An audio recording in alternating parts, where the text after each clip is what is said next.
nome é Eliane Maria de Barro, tenho 28 anos e moro aqui em Rio Formoso. Tenho 3 filhos. Aí a doutora viu que tinha uma ferida lá dentro do útero. Aí ela me encaminhou para o hospital. Estava sentindo bastante dor e sangrava quando tinha relação. Aí eu fui à rádio, fui à químio e à Braique. E os exames que ela passou, né, tudinho. Aí eu fiz tudo direitinho. Mas foi muito difícil esse tratamento. Tinha hora que eu nem conseguia comer direito, eu ficava pensando que ia morrer. Teve uma vez que deu uma tontura, eu caí no chão. Eles ficavam tristes, né? Tinha a ver que eles choravam também, os meninos, quando via eu chorando. Mas o pequenininho. Porque os grandes já entendem, né? Agora o pequenininho ficava chorando, queria ir mais para Recife. Eu dizia a ele que não pode. Aí ele ficava chorando toda vez que eu ia. E eu tenho uma amiga que morreu agora há pouco também dessa doença. Eu nunca fazia prevenção também, aí por isso eu acho que ficou assim, né? Tinha vergonha de fazer a prevenção. Tem muitas amigas minhas que têm vergonha de fazer. A minha mãe mesmo teve 8 filhos, nunca fez uma prevenção. Aí eu disse a ela, a senhora tem que fazer, mãe. Aí depois que eu descobri essa doença, aí agora não tenho vergonha mais não. Teve uma colega minha que o marido dela abandonou quando descobriu que ela estava doente. A médica disse que eu ficava curada, né? Não era para ter medo, que eu ia ficar boa. E fiquei, né? Que nem ela disse, né?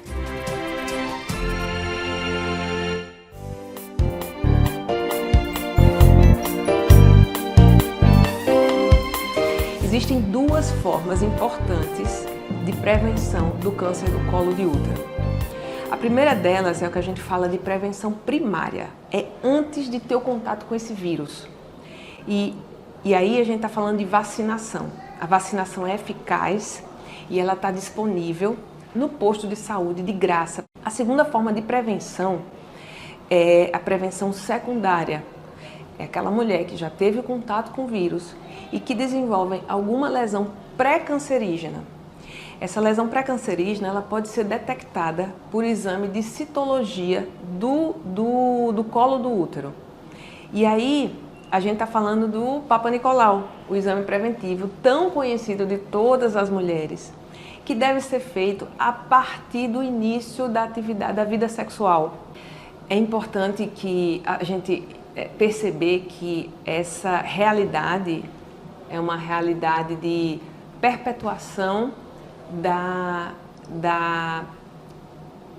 injustiça social, né? Então são mulheres que já não tiveram acesso à educação, à informação, elas não têm acesso ao sistema de saúde a contento e elas perpetuam, elas continuam sem acesso com dificuldade de acesso à cura da doença.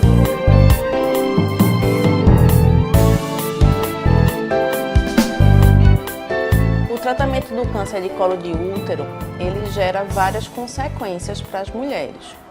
Desde a perda da fertilidade, com o tratamento de retirada do útero, até outras consequências mais graves em relação ao tratamento tanto da cirurgia como radioterapia e quimioterapia.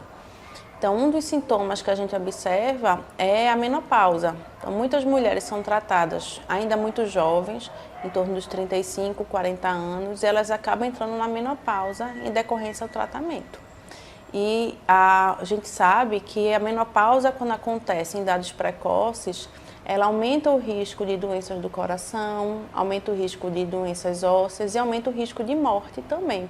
Outra questão muito importante é que o tratamento do câncer de colo de útero muitas vezes leva a sequelas vaginais, como estenose, que é o aperto da vagina, que vai dificultar muitas vezes que essas mulheres tenham a vida sexual como satisfatória e também vai dificultar que se realize os exames de acompanhamento.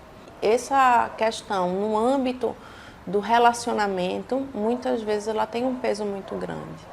A gente observa que muitas pacientes, inclusive, elas são abandonadas por seus parceiros, durante o tratamento. O exame do Papa Nicolau, ou prevenção, como a gente conhece, ele é feito através de uma coleta de material do colo uterino. É um exame extremamente simples, é um exame indolor, é um exame rápido, é fácil de fazer, porém as mulheres enfrentam algumas dificuldades para chegar até ele. Uma dificuldade muito importante é a vergonha. Então, muitas vezes a mulher ela mora naquele bairro onde tem um posto de saúde e ela fica constrangida de fazer o exame, porque quem vai fazer o exame é uma pessoa que ela conhece. Meu nome é Adriana, eu tenho 40 anos, hoje eu estou curada do câncer. Eu tinha vergonha porque a médica era onde eu morava e eram pessoas que eu conhecia. Aí eu ficava com vergonha de tirar minha roupa, de deitar na cama e ela me examinar. Aí eu ficava sempre adiando, não, vou amanhã, vou depois. E isso passou ano, passou 2 anos, e assim foi. Eu gostava de sair às festas, não saí mais, parei de sair. Eu gostava de ir à praia, não pude mais ir para a praia, porque por causa do sol. Da água também, que eu não podia. E minha filha, eu tenho uma filha também de 11 anos, tinha medo de morrer por causa dela, eu só pensava nela, até fico um pouco emocionada, né? Porque quando a gente fala de filho, a gente fica um pouco, você entende, né? Eu era casada, meu marido me deixou porque ele não entendia, que eu tinha medo, eu ficava com medo, a gente tem medo de que toque na gente, que tudo vai doer, né? Aí ele não entendeu, ele me abandonou, ele me deixou, né? Por uma parte eu me conformei pela escolha dele. Mas eu fiquei triste porque no momento mais que eu precisei dele, ele não estava do meu lado. Aí eu procurei força na minha filha, minha mãe, meu pai, minhas irmãs, tudo me ajudaram. Eu já vinha sentindo uns sintomas de dor nas costas, sangramento, menstruei, não parei mais de menstruar, né? Eu achava que era normal, porque eu não ia pensar que nunca ia acontecer comigo, né? Mas aconteceu, né? E quando aconteceu, meu Deus. Aí pronto, aí eu tive um sangramento muito forte, tipo uma hemorragia que não parava, eu tive que vir para a emergência daqui, do ENIP. E minha irmã, ela já se tratou aqui também, ela também já teve. Aí ela, Adriana, vamos comigo amanhã, porque eu tenho uma consulta. E vamos, quem sabe lá você vai ser atendida. Aí eu não vou não, eu disse, vou não, ela pegou foi. Quando foi com 15 dias, ela tinha que voltar de novo. Ela insistiu para mim voltar, que o meu sangramento também não parava, né? E eu lá.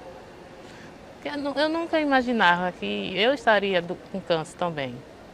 Eu não vai passar, e não passava. Aí eu peguei e vim. Aí quando eu vim, o médico me atendeu aqui, fui muito bem atendida. Muito mesmo. Ele abriu e disse, dona Adriana, disse sim, ele disse, você está com câncer. Aí eu fiquei parada, né? Vim com a minha irmã do meu lado e eu, oxê, como? Ele disse, você está com câncer de colo de útero.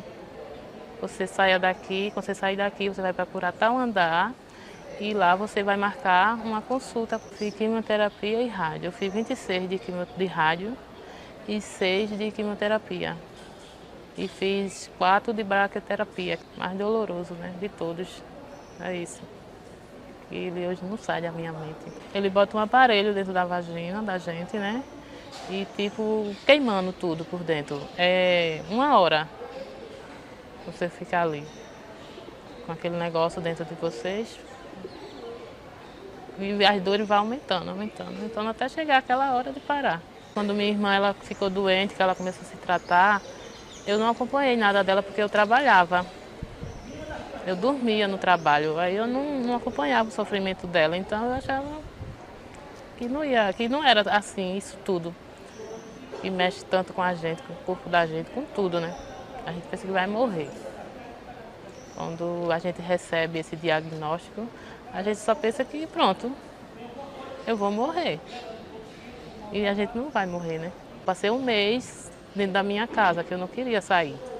Quando eu vinha para o hospital, eu ia diretamente dentro do meu quarto. Eu ficava acordada a noite todinha e o dia eu dormia. E porque eu ficava só, minha mãe dizia que eu estava com depressão, mas eu dizia que não. Mas eu não estava, eu não estava não. Eu acho que eu não estava, mas minha mãe dizia que eu estava. Elas iam lá, batiam na porta, mandavam eu sair, mas eu não queria sair. Não era eu. Tudo por causa dessa doença. Minha vida hoje tá bem, tá ótima. Eu trabalho, eu saio, vou pra praia já, cuido da minha filha, vivo mais pra ela agora, né? E já namoro. Tá tudo ok agora. Feliz de novo. Tô curada, né?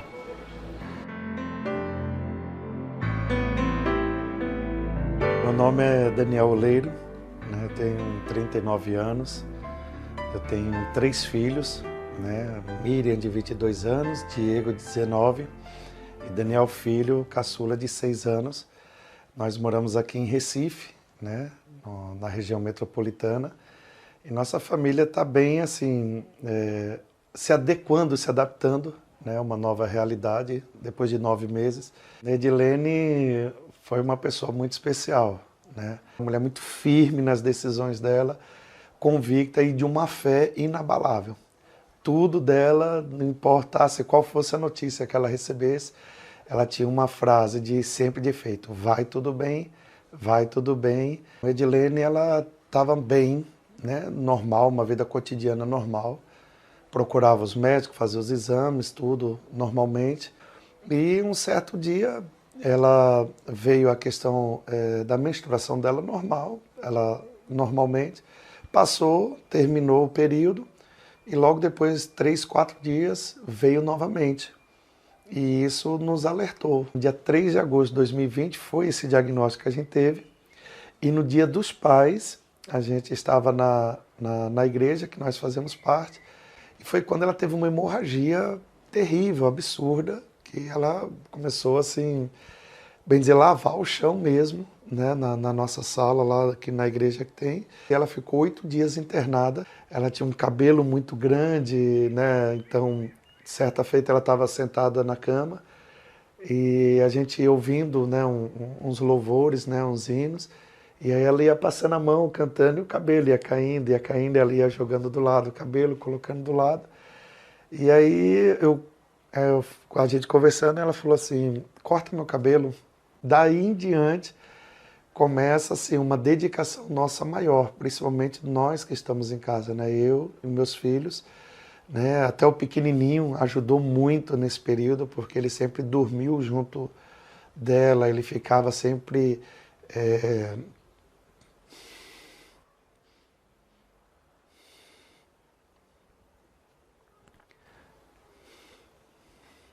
Desculpa. Aí ele ficava sempre beijando ela, tecendo elogios, tudo que era possível a gente fez. E hoje a gente tem essa alegria, né? Essa alegria que eu digo, de estar assim com o coração tranquilo, é porque a gente amou, a gente cuidou. Então, maridos, né, companheiros, não saia de perto da sua esposa. Não saia de perto da sua companheira. A questão da vacina é uma questão que, mesmo que a pessoa não tenha uma vida sexual ativa, tome a vacina e continua não tendo. Qual a diferença que isso vai fazer? Nenhuma. Então isso também impregna muitas vezes no preconceito religioso que é colocado em cima da população. Então, se você... não, mas eu não vou ter minha vida sexual ativa agora, não tem problema, mas tudo que se previna. A gente toma para sarampo, a gente toma para tudo, e por que não vai tomar? Então eu conscientizo isso mesmo, a importância, né, dos pais para os filhos. Depois que a pessoa descansa, você não tem mais o que fazer. As pessoas falam assim: o tempo é o melhor remédio. Não, o tempo não é o melhor remédio. Primeiro que o tempo não cicatriza, o tempo não cura. O tempo, ele mostra o quanto aquela pessoa era importante.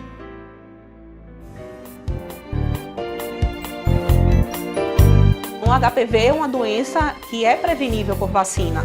Então, se a gente faz essa vacina, a vacinação dessas pessoas que ainda não tiveram o contato, né, com a relação sexual, a gente consegue prevenir. Hoje a vacina de HPV está disponível para o público pré-adolescente de 9, tanto masculino, né, as meninas e os meninos de 9 a 14 anos, 11 meses e 29 dias. né? Então, assim, é um público que a gente ainda tem algum problema na segunda dose, que a mãe vem, vacina a primeira e a segunda a gente tem essa dificuldade. Eu acho que não é uma dificuldade só nossa, né? Então, é uma dificuldade que eu acho que é a nível de Brasil. Ainda tem aquela dificuldade da mãe não querer fazer a vacina, né? Porque diz, não vou fazer a vacina por conta, a minha filha não vai começar a ter relação sexual agora. O custo-benefício de vacinar é muito maior do que você ter um câncer. Então, assim, é importante fazer a vacina, principalmente na pré-adolescência, antes de ter o contato sexual, né, de que a gente tem um câncer de colo de útero. O câncer de colo de útero, ele tem uma característica importante aqui nessa região. Em números absolutos, a gente tem aqui em Pernambuco em torno de 360 mortes por ano, dá praticamente uma mulher por dia, numa doença totalmente evitável. Nós fizemos uma análise séria histórica dos últimos 10 anos para entender onde esses óbitos aconteciam, também o maior número de casos, e foi através dessa análise que nós fizemos o georreferenciamento e identificamos no território do Recife as áreas do distrito 2 e 7 e em Pernambuco a região da Mata Sul, da terceira regional de saúde, como a de maior casuística e mortalidade, e é nelas que nós estamos iniciando esse projeto, que tem a capacidade de dialogar com aquilo que é estabelecido pela Organização Mundial de Saúde como a perspectiva mais moderna e a avantajada de rastreio do câncer de colo. A gente faz esse processo no Brasil hoje por a citologia através do exame de Papa Nicolau. Ela tem mais de 50 anos. Ele é um exame que tem um número de resultados inconclusivos e inadequados muito grande. Pernambuco, entendendo isso, percebendo isso e mais do que nunca também se colocando do ponto de vista da perspectiva social, por entender que a mulher que é vítima dessa doença, ela carrega uma grande carga de vulnerabilidade social, de vulnerabilidade econômica, de aspectos sociais importantes. Pernambuco teve o mérito, junto com a OPAS, de botar esse assunto em cima da mesa, de buscar o apoio do secretário André Longo, do governador Paulo Câmara, e de estabelecer um programa, o programa Útero é Vida, uma nova tecnologia disruptiva, antenada com o que está preconizado de mais moderno no mundo, proporcionando a que as mulheres pernambucanas possam ser erradicado o câncer, assim como também a participação da vacina para HPV. Quando veio a pandemia, tudo precisou ser readequado. O governo do estado adquiriu máquinas capazes de produzir inúmeros testes de PCR para a Covid, e foi quando veio o insight, a ideia de que esse equipamento poderia ser usado para o teste do HPV. Então começou todo um desenvolvimento de um teste, e o outro braço, que é a autocoleta, junto com a citologia convencional, para a gente testar a qualidade desses métodos, citologia, teste de HPV, por profissional e por autocoleta. No Brasil, muitos projetos já estão direcionados para o teste do HPV, só que o nosso tem uma diferença. A nossa intervenção é intervenção comunitária, não é um ambiente controlado. Ou seja, tudo que nós temos feito é dentro do que é feito hoje em dia. Então, é a vida real. Nós estamos chamando as mulheres que já são daquele território. Todos os achados que a gente está encontrando, a gente está colocando dentro dos sistemas de informação que existem no SUS, só que eles não são suficientes. Para isso, está sendo desenvolvido um sistema de informação que possa nos informar quais são as mulheres que eu tenho que convidar, quais são as mulheres a ser chamadas, por ordem de preferência. E se for positivo, ele mesmo acusa o próximo passo e vai emitir alertas até que a enfermagem, os médicos atentem de que aquela mulher não deu seguimento à sua condução do caso. O que eu vislumbro é a médio prazo, é que a gente corrija as dificuldades da linha de cuidado, e um pouco a longo prazo a gente veja os indicadores de mortalidade, que são indicadores que demoram a você ver a diferença, né? Tanto de morbidade quanto de mortalidade, que a gente possa decair. E é um projeto que a gente vê que o mundo está olhando para ele, porque ele simplesmente não é a introdução de um teste. Ele tem todo o começo, meio e fim. Dentro do nosso planejamento aqui da Secretaria Estadual de Saúde, nós elegemos a saúde da mulher como uma das prioridades da nossa gestão. O câncer de colo de útero, como sabem, é um grave problema de saúde pública. Aqui em Pernambuco, estima-se que só nesse ano de 2022 nós deveríamos fazer cerca de 730 novos diagnósticos de câncer de colo de útero. E esse programa que nós lançamos, chamado Útero é Vida, é justamente focado na prevenção e no diagnóstico precoce, que é a construção de um novo kit de diagnóstico para o câncer de colo de útero, que vai gerar tanto uma sensibilidade maior, um kit molecular para diagnóstico através do RT-PCR, e isso está sendo feito através de uma parceria com a Organização Pan-Americana de Saúde. Eram pessoas que não precisavam adoecer de uma doença que é quase que 100% prevenível, com o conhecimento, com os recursos que a gente já tem disponível na rede pública. Muitos países já eliminaram o câncer de colo de útero. Isso é possível com a prevenção. E tem dias que a gente tem mais da metade da nossa enfermaria ocupadas com mulheres jovens com câncer de colo de útero. Eu sou oncologista clínica, essas pacientes chegam para nós, e são a maioria que aqui chegam, porque não conseguem mais ser operadas, tem um tumor avançado que vai precisar de um tratamento de quimio e radioterapia, ou só de controle dos sintomas. A maioria dessas mulheres não fizeram exame preventivo nos últimos 5 anos. Muitas nunca fizeram. E esse exame preventivo é capaz de não permitir que elas adoeçam, desenvolvam o câncer. Porque tem anos que tem uma história de uma lesão que é precursora, que você pode tratar antes de virar um câncer.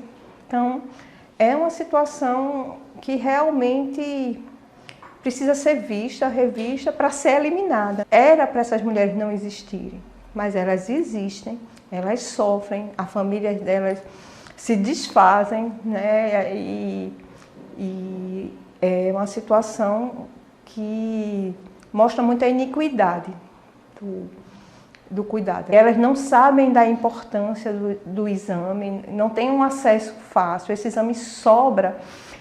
Não se bate a meta, é um exame que tem esse poder, a gente pode melhorar com o teste de HPV, porque ela é uma doença quase que 100% relacionada a esse vírus, que tem vacina disponível para meninos e meninas que também sobram sem se fazer. E tem outros cânceres que também são relacionados com essa vacina, né? Câncer de orofaringe, de boca, então assim, a gente não pode desperdiçar o que tem, a gente reclama tanto do que não tem, e a gente desperdiça vidas, desperdiça recursos. Vai ser muito mais caro, muito mais doloroso para essa família e para o sistema de saúde tratar do que prevenir. A médica disse que eu ficava curada, né? Não era para ter medo, que eu ia ficar boa. E fiquei, né? Que nem ela disse, né? A questão da vacina é uma questão que a gente toma para sarampo, a gente toma para tudo, e por que não vai tomar? Então eu conscientizo isso mesmo, a importância, né, dos pais para os filhos. De primeiro que o tempo não cicatriza, o tempo não cura. O tempo ele mostra o quanto aquela pessoa era importante.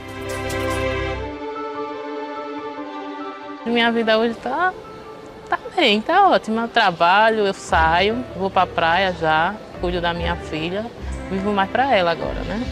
Tô curada, né?